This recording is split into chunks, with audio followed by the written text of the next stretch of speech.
We begin with the breaking news in the case of that American girl whose trial made headlines around the world. Amanda Knox, the American college student, today once again found guilty by an Italian court of murdering her roommate. She is now living in Seattle, and this ruling sets the stage for a diplomatic duel. Will Italy try to get her back? Will the U.S. let her go? Tonight, Amanda Knox says she's going to put up a big fight, and ABC's Neil Karlinski is in Seattle with this bombshell day. In a case with more twists than a Hollywood movie, an Italian court has once again found Amanda Knox guilty of the murder of her former roommate Meredith Kircher, guilty of a crime that has been at the center of an international media firestorm for more than 6 years. Her former boyfriend, Raffaele Sollecito, was also convicted after nearly 12 hours of deliberations by 2 judges and 6 jurors. Sources tell ABC News Knox felt sick as the verdict was read, saying in a statement, "I am frightened and saddened by this unjust verdict. Having been found innocent before, I expected better from the Italian justice system. This has gotten out of hand." Days before the verdict, Knox spoke to Guardian Films. It was aired by the BBC. Definitely not going back willingly.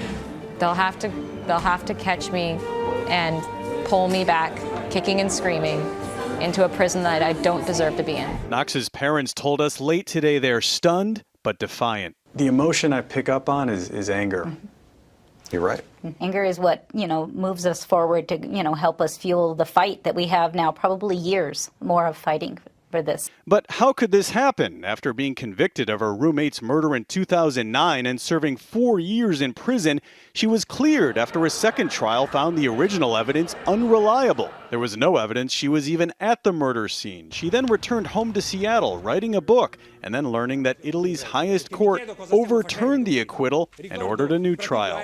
She told Diane Sawyer the news was devastating. I felt like after crawling through a field of barbed wire and finally reaching what I thought was the end, it just turned out that it was the horizon, and I had another field of barbed wire that I had ahead of me to crawl through.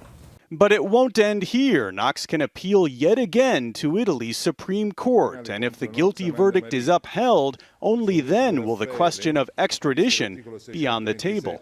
Knox's parents say the ordeal has cost them everything, devastating them financially. For now, Knox remains home in Seattle, free, but with the dark cloud of a 28-year, 6-month prison sentence hanging over her future. Neil Karlinski, ABC News, Seattle.